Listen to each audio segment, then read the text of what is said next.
Boa tarde a todos. Obrigado pelo tempo de vocês.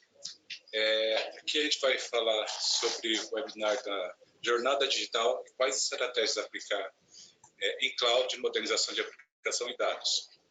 Esse é um tema que é bem recorrente na Tivit, ele está sendo bem procurado, requisitado pelos nossos clientes, e então esse é o motivo do nosso webinar.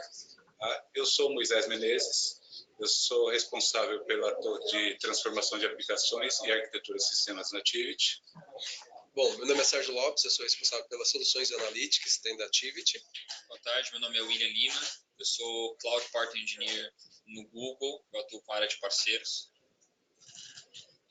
E a ideia aqui é a gente falar um pouco dessa jornada, assim, como até o título diz, quais estratégias, o que vocês pensarem para ter essa jornada um pouco mais facilitada. E a gente vai falar, primeiro passo aqui, sobre os desafios das empresas nesses temas. Por favor, Sérgio. Legal. Bom, obrigado a todos, obrigado pela presença, pelo tempo de vocês. Para a gente é sempre uma honra a gente falar um pouco sobre os nossos casos, os temas que a gente vem discutindo com os nossos clientes. E esse é um dos temas. Eu acho que é legal aqui a gente começar com esse bate-papo. Na verdade, a ideia é a gente trazer um pouco de curadoria, a gente não falar sobre nenhum produto, serviço, mas a gente trazer um pouco de ideias e debater qual a nossa visão do assunto. Pode falar. Um ponto só importante, assim, pessoal, a gente vai fazer uma apresentação, a gente vai falar de diversos temas diferentes. Fiquem à vontade em fazerem perguntas no chat durante a apresentação, e aí no final a gente vai responder todas as perguntas. Boa, obrigado, William. Sempre a gente tem que lembrar que no final a gente vai abrir para as perguntas, tá? Eu acho que a ideia aqui é como é que a gente fala um pouco sobre dessa transformação digital e falar quais são os desafios, né? Quais são os desafios que a gente vem enfrentando. E um deles é um assunto que é onde começa tudo, né? Entender como é que eu entendo os desafios dos clientes, né?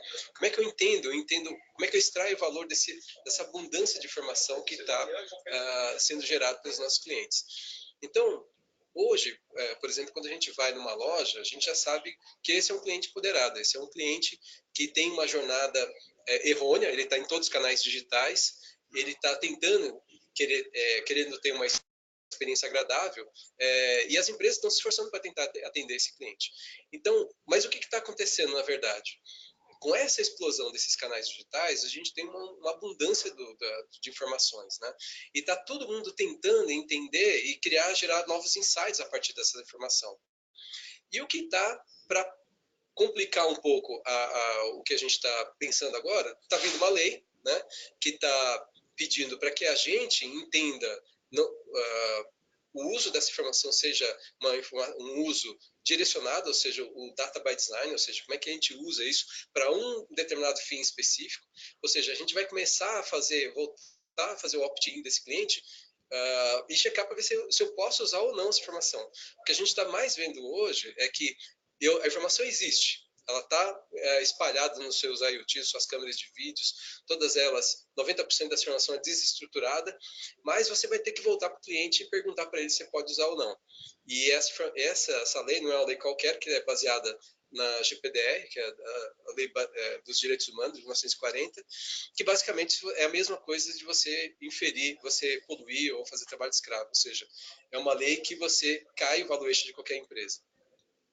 Um outro desafio que a gente está vendo também no papel do CIO, dessa complexidade de tecnologias, dessa transformação digital, que ferramentas que ele tem que usar. Então, ou seja, a gente vê uma parafernália aí de jargões, de tags ou de informações como o design thinking, o analytics, a inteligência artificial, como é que você vai fazer o ROI, ou seja, ele vai ter que entender todo esse processo, mas no final das contas, o que ele vai ter que entender de fato? Como é que ele traz excelência operacional? Como é que ele faz mais com menos? Com uma plataforma moderna. E como é que ele vai criar essa agilidade para entender, criar produtos e serviços novos para gerar receita? A ideia é como é que eu vendo mais, como é que eu incremento a satisfação do cliente e também eu trago receitas. E no final das contas, como é que eu junto a TI bimodal, ou seja, o run the business, mais com uma inovação sustentável, ou seja, como é que eu entrego inovação o tempo todo. Esse vai ser um dos desafios, com o ponto de vista do papel da persona do CIO, que está cada vez mais complicado. Então, outra coisa que a gente está vendo, que é pauta de qualquer C-level, é quais são esses novos modelos de negócio. Ou seja, a gente vê empresas sendo criadas para tentar gerar novos negócios a partir de insights dessa abundância de informações. Um exemplo aí, a maior fintech do mundo, a Ant Financial, ela vale 150 bi e o modelo dela é super simples, 310. São 3 minutos para pegar todas as informações, 1 segundo para fazer essa validação, esse cheque de risco, e 0 pessoas. Ou seja, se uma empresa dessa entra no Brasil, qual é o impacto disso para cada segmento? Outro exemplo é a Lemonade. É a quinta maior seguradora do mundo e o modelo dela é 100% automatizado. Até uma curiosidade, a Lemonade ela ganhou um prêmio do pagamento de sinistro mais rápido do mundo. Em 1 minuto, o cliente teve o sinistro, mandou as fotos e ele foi remunerado em menos de 1 minuto. Então, a ideia, por exemplo, outros clientes, por exemplo, a Google, né, a PayPal, fazendo serviço que era antigamente exclusivo de bancos. Ou seja, e a gente também, da Tibit, a gente tem uma área, uma divisão de serviços de pagamentos digitais, que também a gente está vendo esse mercado sendo totalmente remodelado, por exemplo, com novos entrantes, novos players, com fintechs. Então, a ideia está todo mundo tentando buscar o ápice do uso da informação a partir disso com a inteligência artificial. Então, o que a gente está vendo agora? No final das contas, a gente estava conversando aqui offline, né? Parece que a gente está num cenário que está todo mundo sem chão. Ou seja, a gente não tem nem espaço para guardar tanta informação, a gente não tem tempo para absorver tanta tecnologia e o impacto significativo na infraestrutura. Então, a gente sempre brinca assim, quem falava do espaço-tempo, né? Era o Einstein, e nessa variável dele era a gravidade, a variável de equilíbrio. Para a gente, como é que a gente está em transformação o tempo todo. A gente está criando esses modelos e testando e experimentando. E aqui a ideia é como é que a gente usa isso dentro de um processo onde a gente vai trazer dos sistemas legados, né, para uma arquitetura moderna, com um tripé muito simples. Como é que eu crio uma plataforma moderna? Daí a Google, um parceiro nosso, que está criando, está portando esse conhecimento com toda essa plataforma digital. Como é que eu crio? Aí o Moisés vai explicar um pouco. Como é que eu crio esse processo de jornada de sair dessas aplicações legadas e para ir para uma arquitetura moderna? E a gente vai tentar discorrer aqui um pouco nas jornadas de dados, quais são os desafios dessa jornada da informação e extrair inovação a partir dos dados. Certo, Moisés? Então, vamos lá. Eu queria começar falar um pouco dessa jornada de dados, um pouco como é que a gente está saindo, as empresas estão se posicionando para sair dos dados para a inovação. A ideia hoje está todo mundo dentro desse pilar aqui, com dados que eles já sabem hoje, né, criando essa fundação e respondendo perguntas com dados que eles já têm.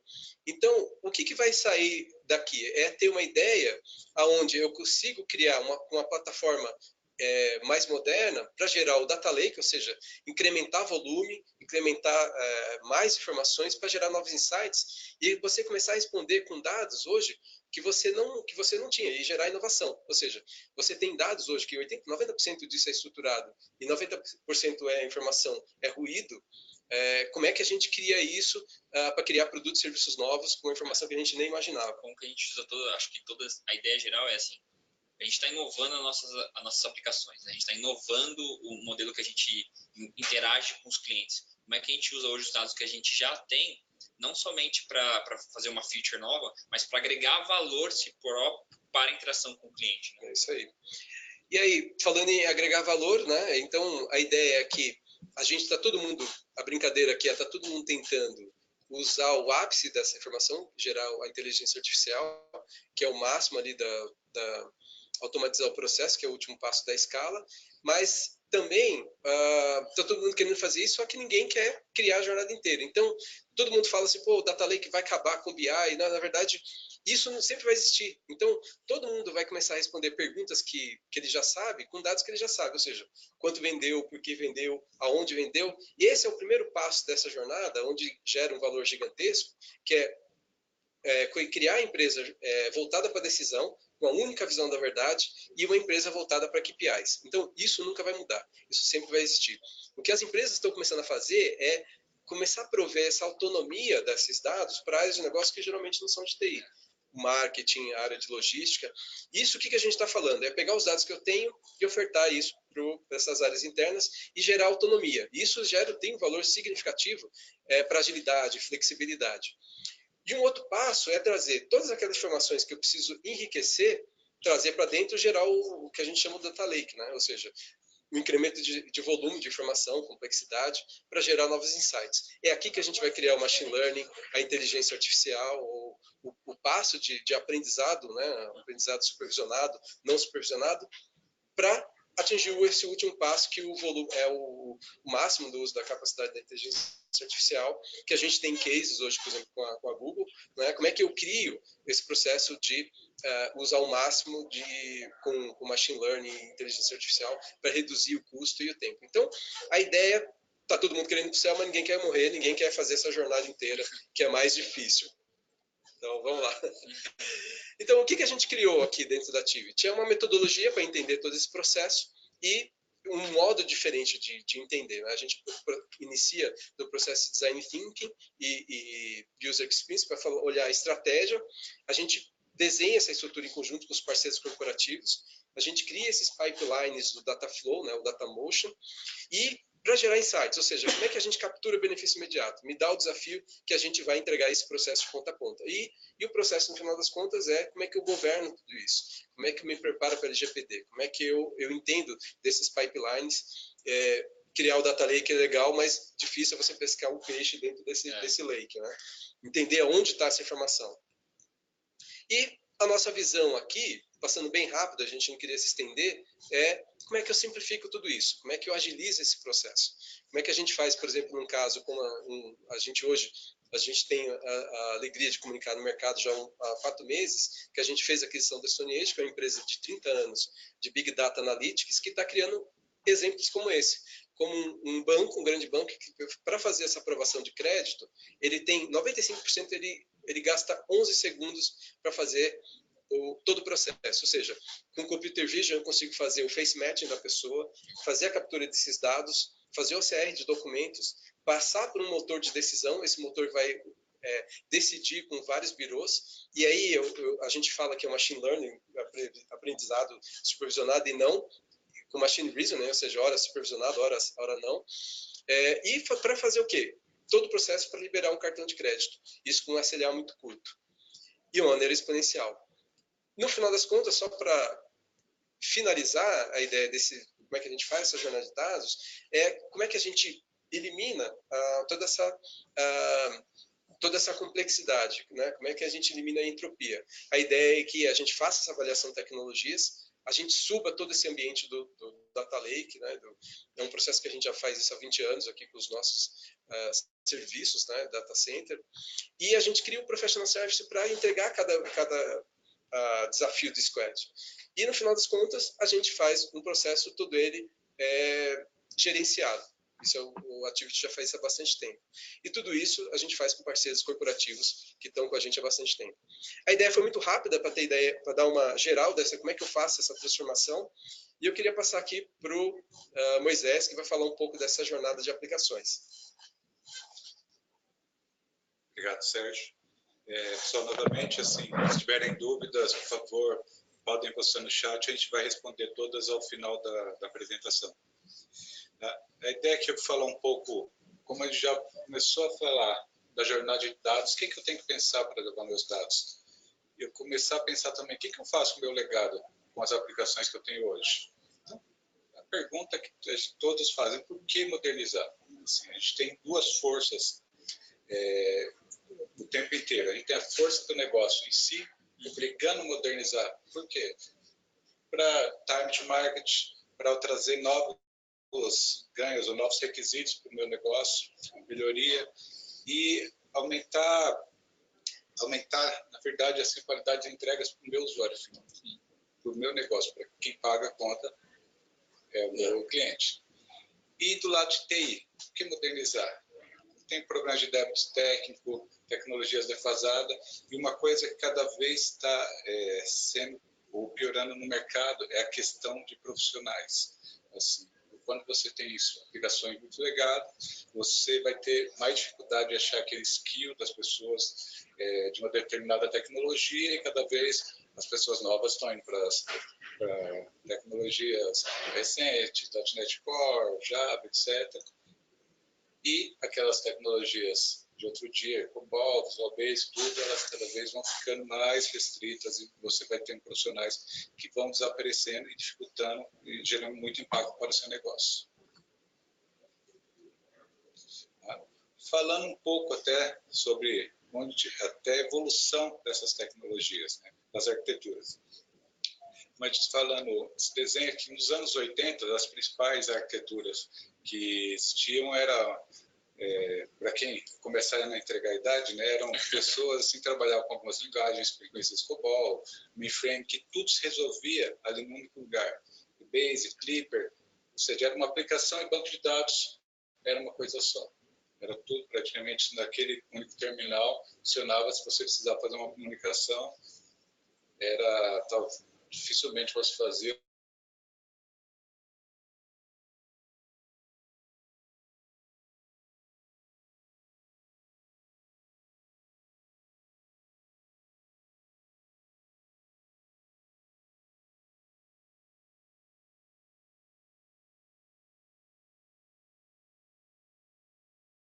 Mas trouxe bastante ganho, mas começou a gerar bastante problemas, porque também eu já comecei a ter uma divisão das informações. Eu tinha regras de negócio, tanto no banco como na camada do cliente. Nos anos 2000, começou-se a tecnologia de várias camadas. Então, com o advento da internet, eu podia trocar informações já via internet. Eu já comecei a usar web services, já conseguia trocar e ter ganhos muito rápidos de troca de informação com diferentes sistemas. Isso trouxe muitos ganhos, mas eu comecei a gerar outros problemas também. Assim, eu tinha começado, meus serviços, web services, eram atômicos, na maioria dos casos. Assim, eles faziam grandes processos, várias coisas em um único serviço para gerar informação. E, se a gente fala da nossa arquitetura atual, que é a arquitetura Cloud Native, de microserviços, tem vários nomes. Qual as características dela? É que cada vez mais é uma arquitetura que a gente vai parar de pensar em infraestrutura. Uma arquitetura que a gente até fala que é arquitetura as a code. Assim, entende-se que em breve as aplicações, quando construídas já pensando na arquitetura de cloud, de microserviços, uma arquitetura uma aplicação, já nativa, cloud native, ela já consegue sozinha escalar serviços, baixar tudo. Então, eu não precisaria ficar instanciando máquinas para a aplicação, ela toma conta disso sozinha, todos os processos. E um fato bem interessante assim, hoje, se a gente olhar esse gráfico, a maioria das empresas, grande número hoje das empresas, elas estão ainda com maior parte do seu core nas tecnologias client-server, que é ali nas tecnologias dos anos 90. Por quê? Porque é difícil, é caro a gente migrar isso para eu acho que tem também a questão muito do medo de, assim, por onde que eu começo? O meu ambiente é muito complicado, vai derrubar, como é que faz? É um risco para o negócio. Então, assim, até para pensar nessa jornada, a Tift desenvolveu um framework, já pensando assim, na jornada digital, na transformação digital das aplicações, que é um framework baseado em diversos frameworks do mercado, para citar até o TOGAF, entre outros, que ele faz o quê? O foco dele é arquitetura que direcionada ao negócio, não ao contrário.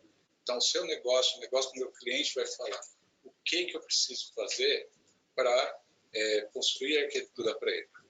Não construir uma arquitetura linda, maravilhosa, sendo que ele não precisa daquilo naquele instante. Então, assim, qual é a forma, como que a gente atua nesses casos? Isso, em poucas palavras, até pelo tempo, a gente entende o nosso cliente, como a gente vai fazer essa modernização, a gente entende, de fato, qual a necessidade dele, qual o problema que ele quer remediar. Então, a gente brincando, a gente até sempre costuma brincar, vou fazer o passo do médico, né? Então, onde dói? para eu poder direcionar qual remédio vai atingir a dor, vai ser melhor tratado. Depois de entender isso, vocês, a gente entende a situação atual mesmo do seu negócio, qual o problema, que a gente começa a te direcionar, falar quais as formas de você atuar, onde você pode atacar para trazer ganhos rápidos e realmente assim resolver o seu problema. Qual é o real remédio que você precisa para atingir, para sanar os problemas do seu negócio. E depois disso a gente consegue definir com vocês, com os clientes, quais técnicas que a gente usa para atingir esse negócio, que é construir esse modelo futuro, e qual é essa jornada com tempo, prazo de projeto legal. Tá? Para essas estratégias, como falei, a gente tem o que a gente chama, nas várias literaturas, isso é conhecido como 7 R's, né? Nesse caso, o encapsulate, o pessoal sempre questiona, mas por que 7 R's? Né? Porque em várias literaturas é escrito encapsulate ou re-encapsulate, por isso seriam 7 R's. Encapsulate, rehost, replataform, refactor, re-architect, rebuild e replace. Sendo que, se a gente andar nessa escada, quanto mais alto, maior o meu esforço, e quanto mais para a direita, eu tenho um ganho maior de funcionalidade, tecnologia, da arquitetura em si, mas o impacto de novo para cima é mais alto. Então, quando a gente vai modernizar, depois da Shift entender qual é o problema desse negócio, a gente escolhe em conjunto quais são as melhores estratégias para buscar essa transformação. Eu posso aplicar diversas dessas estratégias. E já pensando nessas estratégias, englobando elas com o advento da cloud, eu posso já começar essa modernização já pensando em modernizar minha aplicação na estratégia e já levando elas de alguma forma para a cloud. Se a gente olhar esse desenho também, ele é uma estratégia de migração cloud e aplicação em conjunto, onde mais para a direita eu tenho um escalonamento, uma longevidade maior da minha aplicação, que ela vai ser mais atual. Só que, quanto mais alto também, ela tem um esforço maior de codificação. Eu tenho que fazer também uma mudança, talvez para adequá-la ou para usufruir desses benefícios que a cloud proporciona. Se a gente pensar já dentro desses quadrantes, eu tenho diversas estratégias, eu posso pegar minha aplicação e fazer um shift lift rapidamente nela, talvez eu resolva alguns problemas. Depende da estratégia, isso já pode trazer muitos ganhos. Você pode deixar de usar a sua arquitetura atual, fazer que a gente chama de rehost da aplicação, o mesmo colocation, isso já é uma estratégia até de cloud. Eu usar parte da minha aplicação já no IaaS, ou já pensar em fazer refactor de parte da minha aplicação, fazendo um pass dela para alguns serviços que já existem na nuvem pública. Posso fazer um recapsulate, usar um pass, revisar ela e usar pequenos pedaços dela já e desmembrando ela como um Lego, vou conectando, até para não fazer isso pequeno. E fazer também um replace. A gente pode chegar num ponto de decidir, de perceber que a aplicação, ela já, o esforço que eu vou gastar com ela, eu poderia muito bem usar um serviço, ou desenvolver um do zero, já pensando no rebuild, ou mesmo fazer um replace dela usando um SaaS, que já existe no Google, já existe em algum ponto. Então, isso é um pacote de mercado, isso pode ser uma estratégia. Então, conforme a gente vai andando nessa cadeia, então, se a gente já pensar nessa estratégia, primeiro passo, primeira movimentação. Então, eu posso rapidamente começar a ser cloud hosted, né? Deixar minha aplicação hosteada, um simples rehost, isso já atenderia isso muito rápido. Ou, um passo maior, começar a deixar minha aplicação, eu usar a aplicação, já começar a usar benefícios da cloud. Já alguns componentes, e eu não precisaria reescrever a aplicação, já parte dela.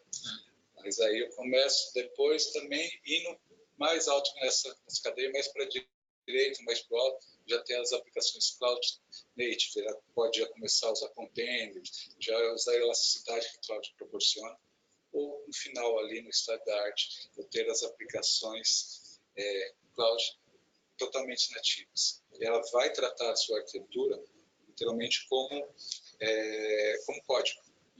Assim, eu vou instanciar, eu já gero todo o processo de DevOps, posso dar start na minha aplicação, faço deploy, totalmente serverless. Não importa onde isso vai estar lá dentro, se isso vai estar no servidor da Google aqui, qualquer lugar do mundo. O que é legal assim, então você está falando, Moisés, que eu como cliente, independente do estágio que eu estou, do tipo de aplicação que eu tenho, eu consigo gerar um valor agregado, mesmo que ou eu quero levar tudo, ou se eu quero aprimorar uma parte dela, eu consigo.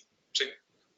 Até porque, como a gente falou, a ideia do framework é direcionado ao negócio, não ao contrário. O seu negócio, ele vai ajudar a traçar essa reta, e nessa jornada tem que pensar e traçar essa jornada pensando no negócio, não na tecnologia em si. Legal. Alguns ganhos até o pessoal sempre questiona, mas para fazer esse processo, essa jornada só codificando, hoje existem, a TIP já tem até vários parceiros com diversos aceleradores que fazem essa transformação de legados, sistemas monolíticos ao meio de multicamadas para já uma arquitetura moderna já para usando containers tudo, isso através de ferramentas, assim, com aceleradores que geram ganhos aí próximo de 90% ou mais de redução de codificação. Legal. Isso é uma realidade. Legal. Pois é, bacana as interações que a gente acaba fazendo aqui, quase um bate-bola. E o que você está falando é quase que a gente tivesse uma estratégia. Não? Qual a estratégia para o negócio, com uma estratégia de aplicações embarcadas? O que a gente vai decomissionar, o que a gente vai seguir em frente, como é que você vai criar coisas que são mais ágeis para atingir o objetivo de negócio. Exatamente.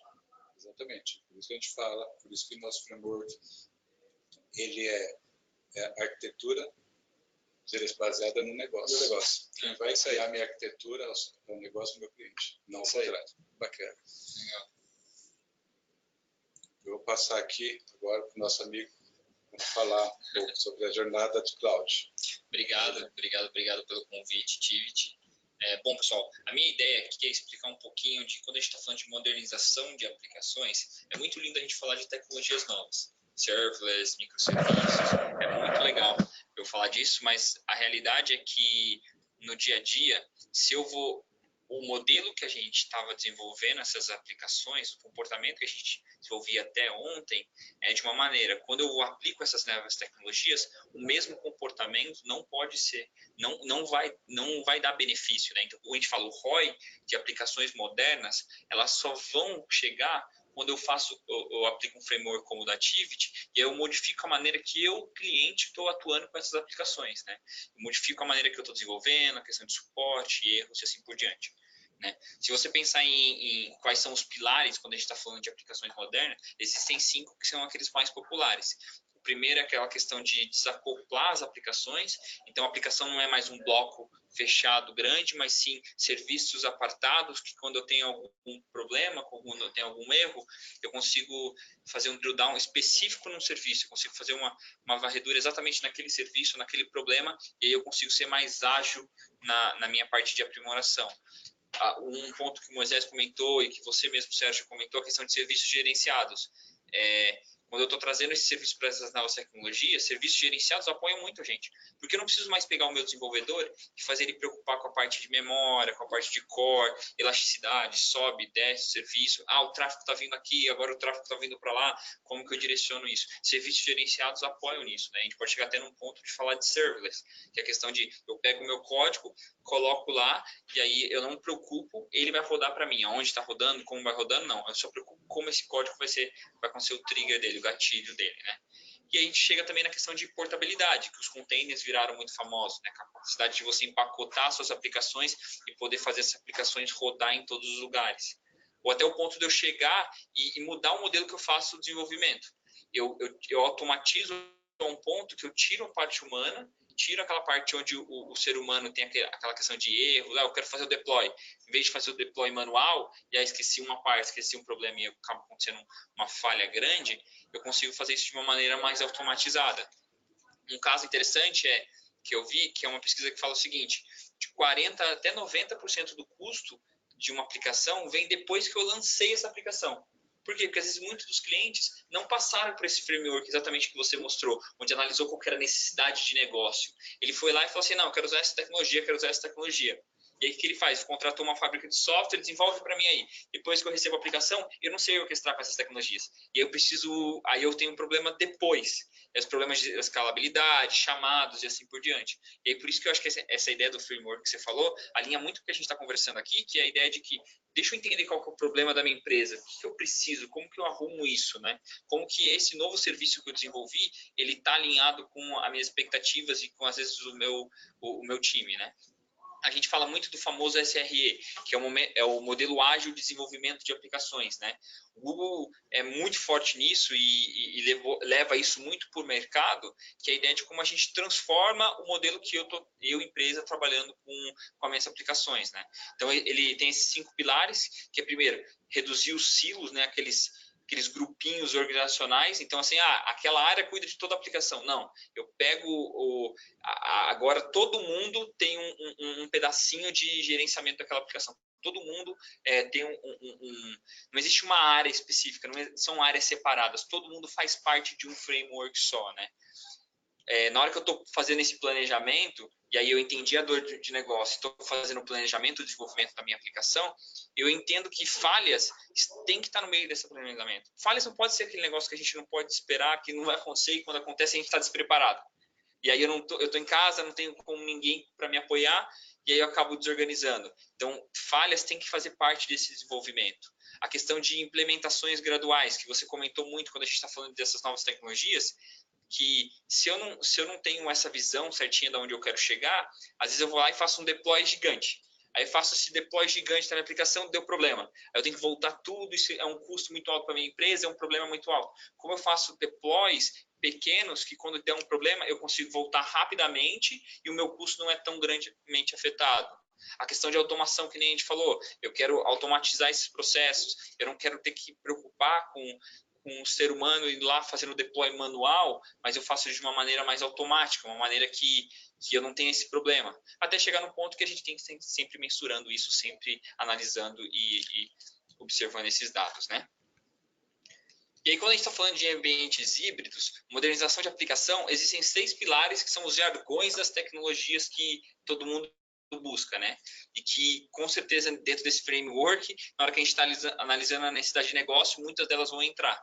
Que é a questão do serviço open source. Eu não quero me preocupar com a questão de ser lock-in, eu não quero travar numa tecnologia. Eu quero poder usar o famoso lá, o exemplo do Kubernetes. Eu quero usar o Kubernetes em qualquer lugar. Eu quero ter essa habilidade para isso. A questão de microserviços, né? Então, eu poder ser mais rápido e mais ágil, né? Então, quando a gente fala desses negócios que estão transformacionais, as empresas estão crescendo em tecnologia, até o exemplo que você deu da fintech, utilizar microserviços agiliza muito, porque aí eu aciono conforme a necessidade. E aí eu tenho um fluxo mais rápido, a questão de containerização, então eu seja mais portátil, eu quero rodar em qualquer lugar. Toda a questão de CI/CD, orquestração, gerenciamento de APIs, tudo isso é muito legal, muito lindo. O problema é que, na hora que eu começo a implementar essas tecnologias, gerenciar todas elas é complicado. Microserviços, depois, como eu mantenho o mapa, a governança sobre eles, muitas das empresas elas não planejam isso. Depois, quando você vê, você vai ter milhares de microserviços fazendo a mesma coisa. Exatamente. Um ponto que eu vejo muito também nas empresas, quando a gente vai conversar, a questão de usei containers, porque containers é lindo, containers todo mundo usa.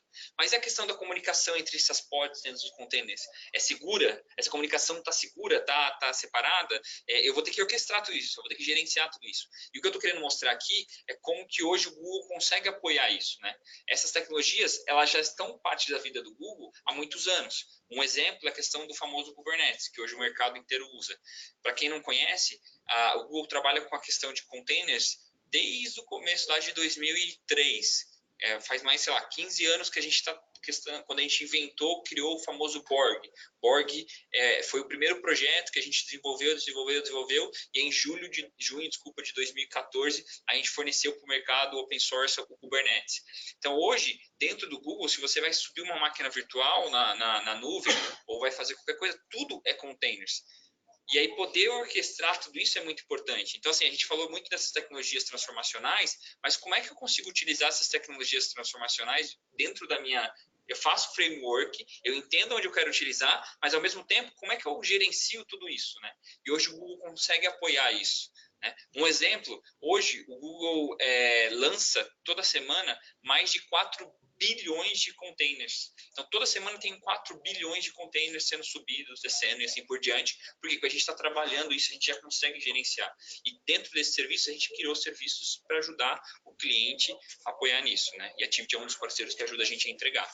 Os 3 pilares que a gente fala de serviços open source, então aí, esses são os mais famosos, né? O Google ajudou a desenvolver todos eles e liberou open source. A questão do Kubernetes, então eu quero orquestrar, quero ter meus Kubernetes travados, empacotadinhos, bonitinhos. Eu tenho a questão do Istio, que eu quero gerenciar toda essa comunicação entre os meus containers, entre minhas pods e assim por diante. E o Knative para a questão de microserviços e de desenvolvimento ágil e assim por diante. Porém, tudo isso é open source. Para tudo isso, você tem que gerenciar. E para todos esses, eu não vou entrar em nomes de tecnologias aqui específicos, mas para todos esses, o Google consegue apoiar também com serviços gerenciados, onde você, desenvolvedor, ou você, cliente, que quer, em vez de gastar o seu tempo pensando na infraestrutura e gerar a base, você foca em agregar valor para o seu negócio, exatamente o que você tinha falado. Eu procuro botar tecnologia não para suprir uma necessidade de um problema, mas sim colocar a tecnologia para apoiar a entregar mais valor para o meu cliente. Né? E aí, só conectando com o último ponto lá que o Moisés comentou, é assim, a gente consegue levar esses serviços da maneira que o cliente quiser. Qualquer cliente consegue utilizar. Ah, eu quero aprimorar minha aplicação, mas eu quero manter ainda no meu ambiente on-premise. Como que eu faço isso? Ah, não, eu quero pegar minha aplicação e levar ela para a nuvem como ela está, porque eu não tenho tempo de reescrever esse código. Ou não, eu quero levar ela e quero começar a aprimorar e assim por diante. Então, a gente tem ferramentas que apoiam isso em todas as verticais. Né? E aí, a mensagem para encerrar é a seguinte, eu comento com diversos dos meus clientes. A gente tem que perder o medo daquelas trocas, né? Que o pessoal fala, ah, não, para eu ser ágil, eu não vou ser seguro, porque eu vou ter que desenvolver rápido, eu não vou ter que pensar na segurança. Não, a gente consegue pensar na segurança sim e ao mesmo tempo manter ser ágil. Ter um framework desse que a Tivity estava mostrando faz parte de você estar desenvolvendo a sua aplicação, ser rápido, ser competitivo, querendo ou não, no final das contas, a gente está querendo desenvolver para quê? Para ser mais competitivo dentro do mercado, agregar mais valor. Exatamente. Então, assim, eu consigo ser seguro e ser ágil. Eu consigo ter uma confiabilidade no meu serviço, lançar ele rápido e, ao mesmo tempo, e isso não vai afetar meu custo. Ou eu consigo ficar lá desenvolvendo, aprimorando ele, isso não vai afetar meu custo de uma maneira drástica, né? E o último ponto que é, eu consigo ser portátil, eu consigo levar meu serviço para qualquer lugar e ao mesmo tempo manter a consistência de gerenciamento. A gente tem um serviço hoje que chama Antus, só para dar um nome, mas a ideia é que ele é um orquestrador de containers em multi-cloud. Você consegue orquestrar e gerenciar os seus containers em qualquer lugar, no on-premises, em outros provedores de nuvem, no Google, da mesma maneira. Então, quando a gente está falando de containers, eu não preciso me preocupar nesse provedor, eu vou ter que fazer desse jeito. Desse daqui eu vou ter que subir desse jeito, desse daqui eu vou subir diferente. Não, você consegue fazer da mesma maneira em qualquer um deles. Bom, bacana. William, obrigado pela tua explicação. Pra gente é sempre legal a gente trocar essas ideias e trazer um parceiro como a Google. Eu sempre brinco que a gente está no mundo complexo, que a gente está tentando trazer ideias novas e esse mundo complexo é caótico e desestruturado. Então, a ideia aqui, só para fazer uma finalização, o que a gente queria trazer? Espero que vocês tenham gostado, trazer um pouco de curadoria, trazer um pouco mais de informação. Talvez a gente tenha passado rápido demais, né? A gente está com tempo suficiente aqui. Mas a ideia é trazer em highlights, né? Como é que a gente ajuda e apoia as empresas para criar esse momento de transformação digital, esse momento que a gente precisa ser ágil e com um tripé muito simples que a gente está falando aqui, de trazer suas aplicações legadas, monolíticas. E aí a gente tem um ponto dessa jornada de dados também, que a gente acabou passando rápido, as plataformas de dados tradicionais, que a gente acaba fazendo o seguinte, a gente acaba tendo que trocar o carro esse veículo, porque esses dados são totalmente diferentes e esse elefante não cabe dentro de casa e a gente precisa criar plataformas da forma e atender esse cliente de maneira ágil. Então, no final das contas, tudo traduz para a gente atender o cliente. E o tripé que a gente trouxe aqui é um pouco como é que a gente se apoia nessa jornada de dados, né? A gerar insights, novos dados, mais valores agregados, mais complexidade, inteligência artificial embarcada em tudo numa plataforma única. Como é que, aí Moisés me ajude, como é que a gente ajuda as empresas para trazer esse movimento legado para uma arquitetura mais moderna, né? Sim, até porque uma coisa que a gente sempre fala quando a gente está falando de TI e tecnologia é o modismo. Assim, a ideia aqui era te mostrar quais estratégias, cuidados você tomar e muito cuidado com o modismo. Assim, não é porque, até como já foi falado, porque todos estão indo para usar container, microserviço. É necessário, você precisa disso naquele instante? Talvez não, talvez seu negócio não precise naquele instante. Talvez seja algo que você começar a planejar seu futuro com aquilo. Ou não. Então, cuidado nessa jornada. Essa jornada ela tem que ser bem planejada, porque ela pode, dependendo da forma que é feita, ela pode te gerar muito mais problemas e você vai estar levando isso que aconteceu já com muitas tecnologias. O pessoal foi migrando, na verdade ele migrou um problema. Ele tinha um probleminha pequeno, ele ficou com um grande problema, que ele fez uma migração totalmente não planejada e acabou gerando mais problemas. Então, cuidado nessa jornada. Planeje de uma forma que você vai trazer ganho para o seu negócio, não só por TI por TI. Legal. Eu acho que o que você está falando me traz uma coisa muito legal, é a seguinte: tendo uma aplicação de negócio que dá problema e toda hora você tem que refazer, talvez não valha a pena você gastar vela com defunto ruim. Eu tinha que pensar. Por isso chama a gente que a gente consegue te ajudar nisso. Legal. E tudo isso com a jornada de cloud, que o William ajudou a gente. Obrigado, William. Obrigado, Moisés. Espero que vocês gostem. Agora a gente vai abrir para perguntas. Ziquinha, vamos lá? Por enquanto a gente não tem nenhuma pergunta. Acho que todo mundo entendeu, hein? Eu queria saber o que é o SRE. O SRE, na verdade, é o seguinte: quando a gente está falando de desenvolvimento de aplicação, é muito claro quando a gente faz aquela fabricazinha de software, a área A, B, C, D, e tem que fazer dessa maneira, errou, volta tudo. É como se fosse a ideia da gente desenvolver aplicações de uma maneira ágil, né? De uma maneira dinâmica, porque microserviços, serverless, tudo isso é de uma maneira dinâmica. Então a gente consegue desenvolver em paralelo muita coisa, né? É uma mudança muito grande do mindset, mas que tem sido abordado muito forte nas empresas. Hoje, o mercado americano já usa isso quase por default, né, por padrão, e hoje o que a gente vê no Google é que o mercado brasileiro está pedindo muito. A gente faz muita apresentação da questão de SRE, como que a gente ajuda as empresas a estruturarem isso, assim por diante. Eu acho que é um modelo de desenvolvimento mais ágil de aplicações que aprimora as empresas a agregar valor. A gente tem uma pergunta aqui, vou fazer para você, Roberto, que é do Alexandre Silva. Ele quer saber qual o perfil técnico e de gestão requeridos para operar essas novas tecnologias do Google. Qual o perfil técnico? Assim, tem vários, né? É Alexandre, né? Isso. Alexandre, tem vários perfis, assim. O que a gente está falando é assim, hoje o Google fornece uma suíte, eu não sei até onde você conhece, mas fornece uma suíte que vai desde infraestrutura. Então a gente dá a base das máquinas, dá tudo, e você tem que fazer toda a orquestração de rede, toda a orquestração de dimensionamento de máquinas, até serviços mais gerenciados. E quando a gente está falando de serviços mais gerenciados, o foco do engenheiro é muito mais em cima de como eu penso no monitoramento, como eu penso na escalabilidade desse serviço, como eu penso na segurança. Quando eu falo da questão mais de infraestrutura por serviço, IaaS, né? Aí ele tem que pensar na parte de rede, ele tem que pensar na parte de segurança ali na interação entre as máquinas. Eu acho que o perfil, eu não sei se responder muito bem essa pergunta, mas o perfil vai variar do tipo de serviço que você quer fazer. Vou dar um outro exemplo que eu acho que vai ficar mais claro. O Sérgio falou a questão de IA, né, de inteligência artificial. Agregar valor hoje para as empresas é muito complexo. Eu estava olhando uma pesquisa que diz que hoje a porcentagem de pessoas data scientists hoje no mercado é muito pequenininha.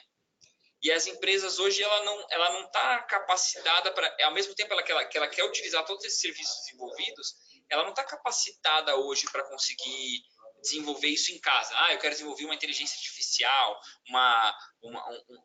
um bot que fala com a gente, entende as minhas perguntas.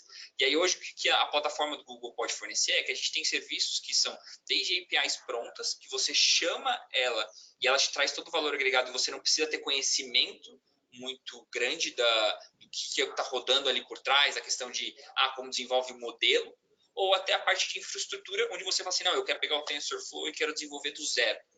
né? Eu acho que para a questão de desenvolvimento de aplicações pode chegar a ser a mesma coisa, né? A gente pode te dar bases para você rodar os seus Kubernetes, o Istio na nuvem, ou a gente pode ter serviços pré-prontos, que são já plataforma como serviço, né? Que eles são totalmente gerenciados e aí você só foca no seu código. Então, o serviço serverless tem vários, né? O Cloud Run, que ele vai para a mesma coisa do Knative, que a gente falou. A gente tem a parte do Kubernetes na nuvem, que é o GKE, né? Google Kubernetes Engine, e assim por diante. A gente tem serviços gerenciados que a gente já consegue apoiar de todos os lados. Ainda bem que essa pergunta foi para você, viu? Mais alguma, Eriquinha? Eu vou fazer uma pergunta da Isis Barba, para a gente aqui da Activity mesmo. Ela gostaria de saber se a gente faz esse serviço de curadoria para empresas guiar essa jornada, e se o serviço inclui fazer parte do desenvolvimento ou somente um guia de como fazer. Se a gente faz isso na prática, ou se a gente faz um guia. Acho que é a Isis, né? Lógico que a gente passou rápido, mas como é que a gente entrega? Qual é a forma que a gente está fazendo aqui? A gente usa o nosso ecossistema digital. O que a gente tem no ecossistema digital? Talvez as pessoas... A gente não teve tempo, mas a gente está lá no Habitat, no prédio do Bradesco. O que a gente faz ali? Basicamente, a gente pensa no problema. A gente pensa no design thinking, na UX, para tentar entender qual a necessidade, como é que eu capturo o benefício imediato. Então, esse processo é um processo de exploração, de insights. A gente traz esse problema para dentro de casa, e o que a gente faz? A gente cria equipes multidisciplinares. Então, você mesmo falou, quais são os perfis? Quais são os perfis para a gente atingir solucionar um problema? Pode ser vários. Inclusive, até tem uma startup que faz isso junto com a gente, e a gente co-cria dentro desse ambiente de tanta complexidade, a gente também não tem todas as soluções. O que a gente faz é criar essas soluções e se apaixonar pelo problema. E a tecnologia, o que a gente faz? A gente tem parceiros corporativos que ajudam a gente a acelerar. Por exemplo, a Google está com a gente em vários projetos de inteligência artificial e também de modernização de aplicações, que a gente cria esses MVPs rápidos, faz esse processo de insights, se capturar benefício imediato, legal, a gente segue em frente, se não, a gente refaz, volta atrás e a gente tem esse processo de inovação contínua. A gente pode falar, até complementando, a Activity hoje ela tem um portfólio end-to-end, ela consegue fazer todo o processo, desde o início do desenvolvimento, entender mesmo o problema, você até a entrega final da solução final, se for desejo do cliente. Em muitos casos a gente consegue entrar só para dar o direcionamento mesmo, para ajudá-los, ou muitas vezes a gente acaba dando direcionamento e atuando com ele, fazendo até o ponto de entrega mesmo. Se eu posso dar até meu depoimento sobre isso, é assim, trabalhar num provedor de cloud pública, a gente não consegue atuar em todos os clientes numa modelo específica. A gente é uma plataforma. A gente usa parceiros como a Activity, que tem conhecimento mais do que só tecnologia, mais do que chegar lá, abrir um portfólio e falar assim, aqui estão as minhas tecnologias, usa. É um conhecimento muito mais consultivo, que vai sentar com a sua empresa e entender qual que é o problema de negócio mesmo que a empresa está tendo e criar essa jornada e traçar essa jornada, né? De como que a gente aprimora e no final uma solução técnica e assim por diante. Mas a ideia é que entender o problema é uma das partes mais complexas que eu vejo dos clientes, né? E a Activity, ela traz esse poder consultivo, né? Legal. A gente tem uma pergunta da Bruna, que é interessante, que é uma pergunta sobre segurança. Como seria a melhor forma de implementação de infraestrutura, hardware, software ou um mix de tudo? Quando a gente está falando de segurança. Eu posso tentar. Acho que segurança é um assunto muito abrangente. Para ser bem sincero, e eu acho que a minha resposta que eu daria para você depende. Eu não vou falar assim, é sempre assim, pronto. Não, depende do tipo de aplicação que você está usando. Aí vai depender muito do que você quer atingir. Porque se a gente estiver falando essa questão de segurança, se for uma aplicação que vai estar exposta numa cloud pública, eu posso pensar de uma forma essa segurança.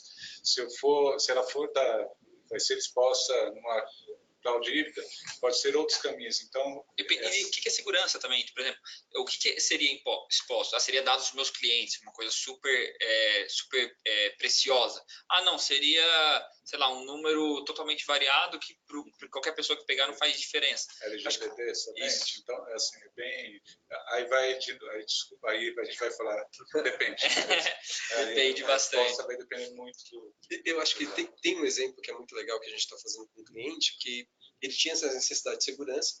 O que a gente está fazendo junto com a Google é criar esse canal direto de conexão, né, exclusivo com a Activity, que a gente limita, Interconnect, que a gente limita drasticamente essa quantidade de falhas e exposição a dados. Perfeito. Eu acho que o que a gente até pode emendar é o seguinte: quando a gente está falando de cloud, para quem não tem muita experiência, acaba falando assim, não, cloud o dado está na nuvem, já era, meu Deus, minha segurança, eu vou perder esses dados, né? Não necessariamente. Dependendo de como a gente desenvolver a tecnologia, pelo contrário, vai ser muito mais seguro do que hoje você faz.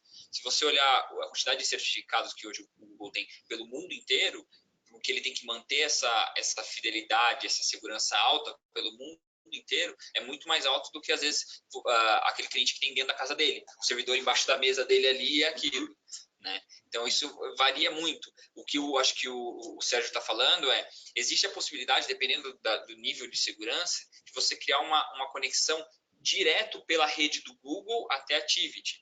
E aí, o que isso faz diferença na minha vida, William? A diferença é o seguinte: o seu dado não está indo pela internet. O seu dado não está indo pela rede pública. Ele está indo por um cabo de fibra ótica que vai ser muito mais seguro e só vai ter praticamente o seu dado passando ali, ninguém de fora tem aquele acesso. Você consegue manter uma fidelidade, além de uma velocidade altíssima, né? Consegue manter uma fidelidade de segurança maior, né? Legal. Eriquinha? Temos mais perguntas? Uma pergunta que eu acho que é bem faltável agora, do Maurício de Oliveira, falar sobre dados. À luz da LGPD, como fica a responsabilidade em caso de vazamento e perda de dados pessoais, quando, por exemplo, um órgão público contrata um serviço de nuvem com uma empresa privada? Legal. Eu acho que legal a pergunta, a resposta depende, que você pode falar para qualquer coisa, né? Mas, sendo mais direto, é o seguinte: a Activity ela é corresponsável nesse processo do LGPD. Então, a gente está tomando várias ações para a gente se proteger também. Então, a ideia é que a gente faça o seguinte: a gente, dentro desse processo LGPD, a gente crie mecanismos que a gente limite qual é a participação da Activity, né? E como é que a gente está começando a gerenciar essa informação junto com o cliente. Hoje, o cliente é o detentor da informação, porém, o que a gente tem que fazer junto? Conversar e criar esses mecanismos. Então, não vou entrar em detalhe, mas a gente tem uma série de mecanismos que a gente está criando, a Activity está investindo, para poder proteger a informação e proteger que o serviço gerenciado seja um serviço seguro. Então, não vou entrar em detalhe, mas assim, a gente tem várias ações e tem investimentos grandes sendo feitos nessa área. O Google é a mesma coisa. Eu acho que dados é um negócio super importante para a gente, principalmente para a gente ser uma empresa B2C, tem muitos serviços para clientes finais. Existe bastante essa curiosidade dos clientes e preocupação do cliente. Então, a gente deixa isso muito claro de como que a gente vai apoiar e a Activity, quando a gente está fazendo engajamento, a gente passa por ponto a ponto. Falar que, aqui é a responsabilidade do Google, se o dado perder aqui por algum problema no nosso data center, aqui vai ser nosso. Não, aqui está sendo responsabilidade sua do cliente, porque você é o restantador da chave, você que vai fazer assim por diante. Eu acho que durante essa jornada, manter a segurança no geral dos dados, a detenção dos dados é super importante. Ótima pergunta. Para finalizar, eu vou fazer a última pergunta para vocês, uma pergunta um pouco polêmica, acho que é mais a cara do Moisés. Na apresentação, que é a pergunta do Jerry Cristiano, na apresentação foi exposto que IA Nativity faz a conversão da aplicação legada para containers de forma automática. É mesmo possível assim? Existem algumas ferramentas parceiras sim, que elas utilizam.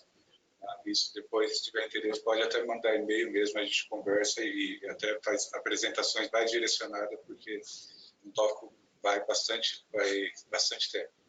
Mas sim, a gente tem alguns parceiros e algumas ferramentas que ela faz a leitura do seu código, ela determina qual o nível de acoplamento que você está do seu código e até falando, ó, qual a possibilidade e quantos por cento que eu consigo fazer a migração desse código já para microserviço, por exemplo.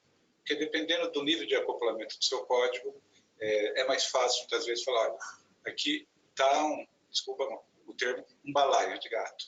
Assim, muitas vezes a tua aplicação, a forma que ela foi escrita, até toda a modelagem, ela pode chegar num ponto que fala, olha, é melhor, a gente consegue migrar 70% da ferramenta e esses 30% vai ter que ser codificado. Mas sim, existem várias ferramentas, assim, a gente tem alguns cases já para grandes clientes que eu trago desde COBOL, Visual Basic, Forms, Ports, a gente fala uma infinidade de aplicações e a gente converte sim para um modelo final de microserviços, definindo a tecnologia com vocês, mesmo com o final usando Vue ou Angular, ou o que o cliente desejar, já nesse formato, já atendendo. E usando essas ferramentas, elas usam uma parte de inteligência artificial para fazer ou para auxiliar na determinação dos microserviços que vão ser gerados e como vão ser gerados. Então, se tiver interesse, quem tiver mesmo, fica à vontade para mandar e-mail, a gente aprofunda esse bate-papo. Acho que é isso. Legal. Eu queria agradecer a todos de novo pelo tempo, pela participação. Você deu um pouco do tempo de vocês para a gente falar um pouco sobre esse assunto. Obrigado, William. Obrigado, Moisés. Obrigado, Érica. Valeu. E até a próxima. Até a próxima, pessoal.